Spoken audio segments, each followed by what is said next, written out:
Today we're going to be doing Genesis 40 and 41. I would highly recommend that you get like a journal or something that way as you're listening or reading um, or watching if you watch it on TV. That way you can write down some notes, things that you hear that might jump out at you. And that way after you're done or maybe a couple days later, you can go back and kind of look at your notes and just remember what you read, listened to, or watched. So let's go ahead and we'll jump in Genesis 40 and 41. Chapter 40. Joseph interprets two dreams. Sometime later, Pharaoh's chief cupbearer and chief baker offended their royal master. Pharaoh became angry with these two officials, and he put them in the prison where Joseph was, in the palace of the captain of the guard. They remained in prison for quite some time, and the captain of the guard assigned them to Joseph, who looked after them.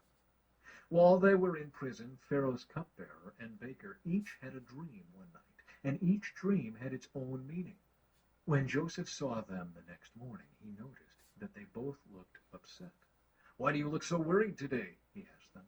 And they replied, "We both had dreams last night, but no one can tell us what they mean." "Interpreting dreams is God's business," Joseph replied. "Go ahead and tell me your dreams." So the chief cupbearer told Joseph his dream first. "In my dream," he said, "I saw a grapevine in front of me. The vine had three branches that began to bud and blossom, and soon it produced clusters of ripe grapes. I was holding Pharaoh's wine cup in my hand, so I took a cluster of grapes and squeezed the juice into the cup. Then I placed the cup in Pharaoh's hand." "This is what the dream means," Joseph said. "The three branches represent 3 days. Within 3 days, Pharaoh will lift you up and restore you to your position as his chief cupbearer. And please remember me and do me a favor when things go well for you. Mention me to Pharaoh so he might let me out of this place. For I was kidnapped from my homeland, the land of the Hebrews, and now I'm here in prison, but I did nothing to deserve it." When the chief baker saw that Joseph had given the first dream such a positive interpretation, he said to Joseph, "I had a dream too. In my dream, there were 3 baskets of white pastry stacked on my head. The top basket contained all kinds of pastries for Pharaoh, but the birds came and ate them from the basket on my head." "This is what the dream means," Joseph told him. "The 3 baskets also represent 3 days. 3 days from now, Pharaoh will lift you up and impale your body on a pole. Then birds will come and peck away at your flesh." Hmm. Pharaoh's birthday came 3 days later, and he prepared a banquet for all his officials and staff. He summoned his chief cupbearer and chief baker to join the other officials. He then restored the chief cupbearer to his former position, so he could again hand Pharaoh his cup. But Pharaoh impaled the chief baker just as Joseph had predicted when he interpreted his dream. Pharaoh's chief cupbearer, however, forgot all about Joseph, never giving him another thought. Hmm.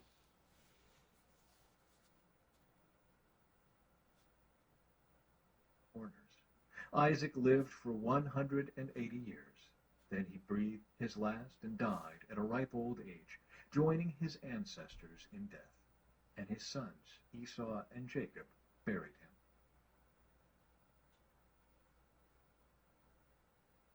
Chapter 41. Pharaoh's Dreams. 2 full years later, Pharaoh dreamed that he was standing on the bank of the Nile River. In his dream, he saw 7 fat, healthy cows come up out of the river and begin grazing in the marsh grass. Then he saw 7 more cows come up behind them from the Nile, but these were scrawny and thin. These cows stood beside the fat cows on the river bank. Then the scrawny thin cows ate the 7 healthy fat cows. At this point in the dream, Pharaoh woke up. But he fell asleep again and had a second dream. This time he saw 7 heads of grain, plump and beautiful, growing on a single stalk. Then 7 more heads of grain appeared, but these were shriveled and withered by the east wind. And these thin heads swallowed up the 7 plump, well-formed heads. Then Pharaoh woke up again and realized it was a dream. The next morning Pharaoh was very disturbed by the dreams, so he called for all the magicians and wise men of Egypt. When Pharaoh told them his dreams, not one of them could tell him what they meant. Finally the king's chief cupbearer spoke up. Today I have been reminded of my failure, he told Pharaoh. Some time ago you were angry with the chief baker and me, and you imprisoned us in the palace of the captain of the guard. One night the chief baker and I each had a dream, and each dream had its own meaning. There was a young Hebrew man with us in the prison who was a slave of the captain of the guard. We told him our dreams, and he told us what each of our dreams meant. And everything happened just as he had predicted.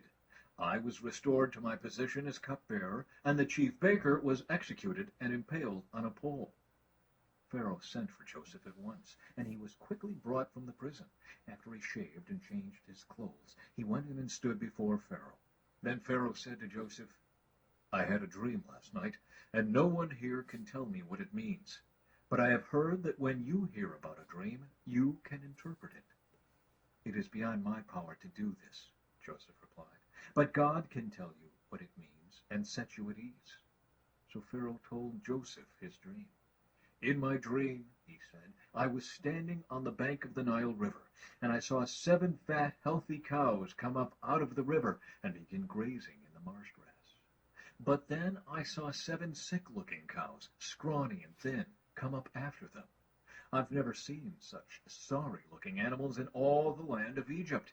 These thin, scrawny cows ate the 7 fat cows, but afterward you wouldn't have known it, for they were still as thin and scrawny as before.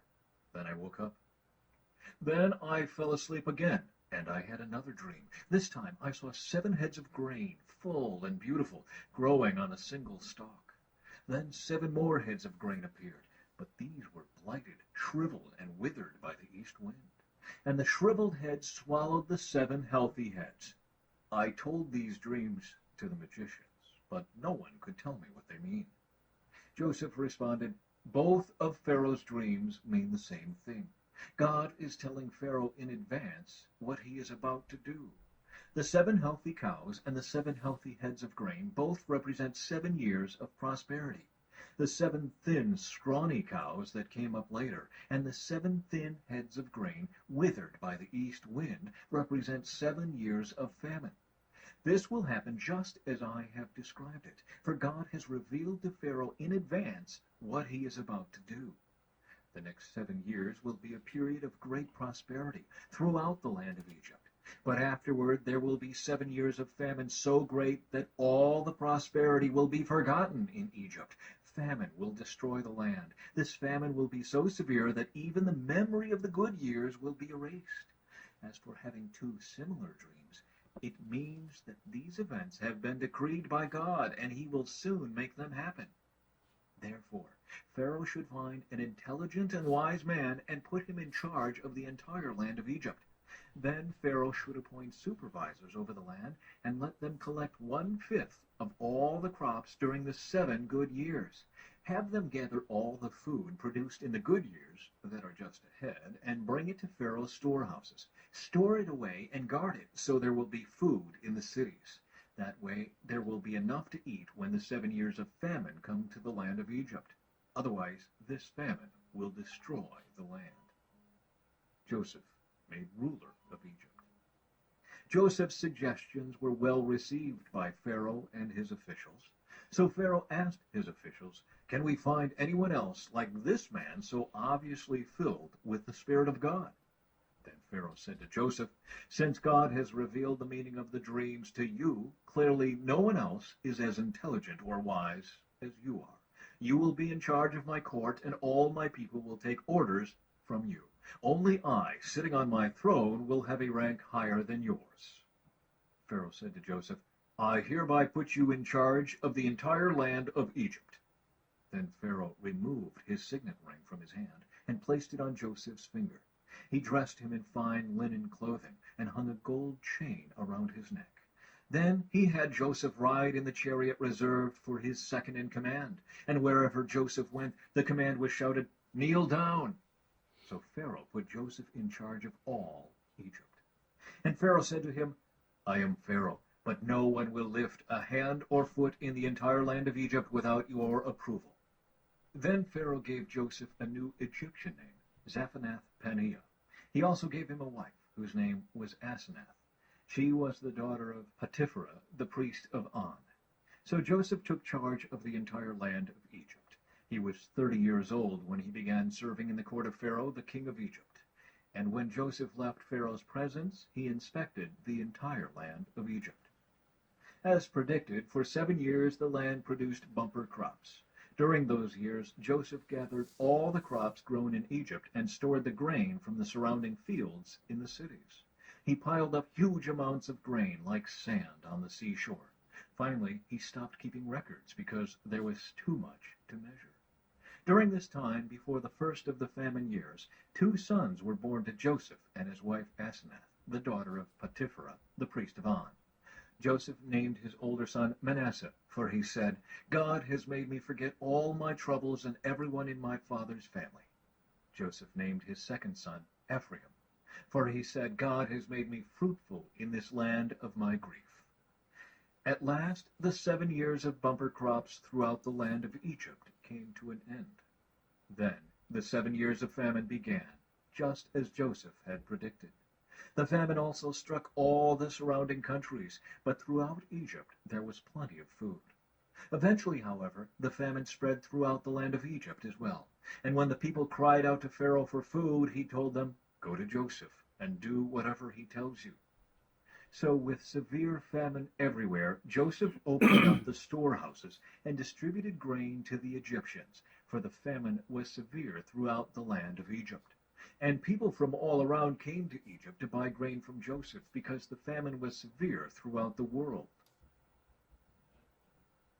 Well, isn't that interesting? I bet you didn't know prepping was in the Bible. So, granted, none of us can interpret a dream. We can kind of give a guess to a dream, but none of us can do it in the way that Joseph did it. That would be quite a talent. And interesting to say the least. But I think with knowing what we know today, we can almost foretell what the future holds. And I think with Joseph's knowledge, what was that? And see if I can find it real quick. But he told Pharaoh, "We need to store up because times are coming where you're not going to be able to have anything." And luckily, he had enough clout where Pharaoh listened to him, and Joseph probably saved a lot of people's lives. So, in the times we're in today, I would say when you go grocery shopping or whatever, buy an extra can, buy an extra case of water, because trust me, that little bit could help a whole lot. So, I think that's what I learned today was, make sure you're prepared for tough times. It doesn't have to be a catastrophic event. It could just be something in your house where, you lose power, or, you're snowed in. That way you have a little bit extra. But anyway, that's what I learned. I hope you learned something. Let's go ahead and pray, and we'll get on with our day. Lord, thank you for your word again. Thank you for teaching us little things that may be, minuscule in the big scheme of your word.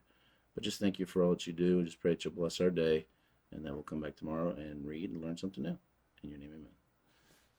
Thank you, and we'll see you again next time.